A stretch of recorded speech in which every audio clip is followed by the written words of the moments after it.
JD Vance's trip to the UK just landed him in trouble with the law.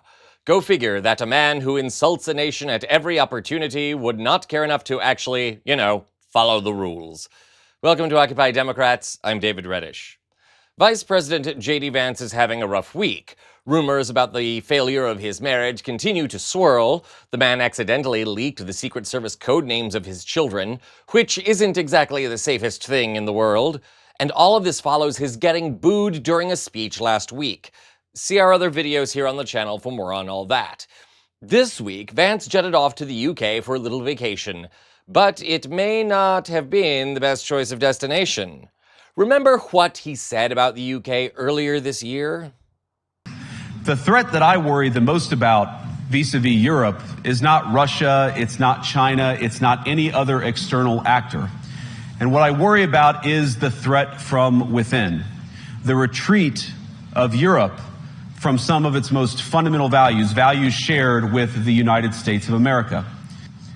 And perhaps most concerningly, I look to our very dear friends, the United Kingdom, where the backslide away from conscience rights has placed the basic liberties of religious Britons in particular in the crosshairs. I will admit that sometimes the loudest voices for censorship have come not from within Europe, but from within my own country, where the prior administration threatened and bullied social media companies to censor so-called misinformation. Misinformation like, for example, the idea that coronavirus had likely leaked from a laboratory in China. Our own government encouraged private companies to silence people who dared to utter what turned out to be an obvious truth. Man, nothing like insulting a group of people, then wanting to come hang out. Or in Vance's case, no doubt, sleep on the couch. If you know, you know. And it gets even worse, so stay tuned. Upon arriving in the UK, the Brits issued a welcome to Vance and his family, though probably not one he wanted. Take a look. Out! Vance! Vance! Vance! Out! Out! Out! JD Vance! Shame on you! The roads have been blocked. I had friends that couldn't even get sort of a 20-minute journey up the road because they were having to wait for the cars to pass. Roads have been blocked. Police are sort of everywhere. Chipping Norton, you rarely even see one police car, but we're seeing vans, we're seeing loads just dotting past, and it's all for this man who slags off our country in one breath and then wants to holiday here 6 months later. I think it's just hypocrisy. Fascist creeps! Off our streets! Fascist creeps! Off our streets! He's on his holiday. I normally wouldn't protest against people on their holiday, but there's clearly a political angle to this. He spent the weekend with our Foreign Secretary.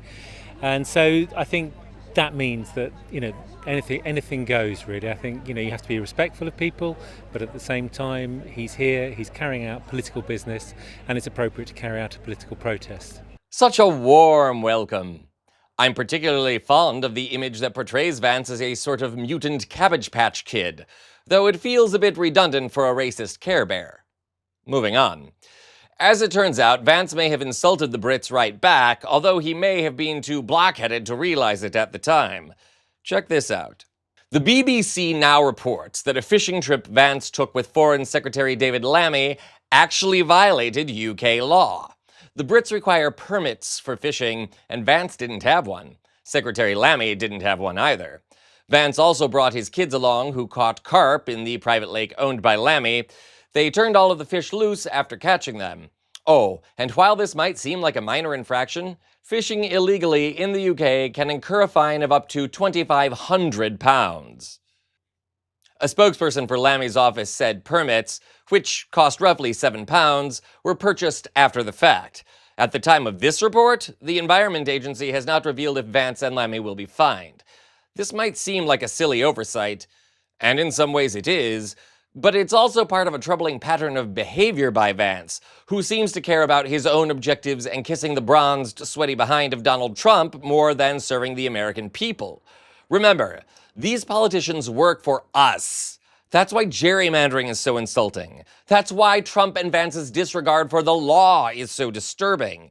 These people have no interest in leading or helping Americans. They just want to raise their own profiles and make money. Money that they then don't want to pay taxes on. All that said, on the other hand, I can't say I think most Americans would feel too differently than the Brits when it comes to Vance. He may think he's the heir apparent, but I could easily see Trump replacing him if Vance gets a bit too big for his liking, or if he needs another distraction from the Epstein files. Come to think of it, I wonder what J.D. Vance would say about the Epstein files. Don't you? Maybe it's time we ask him.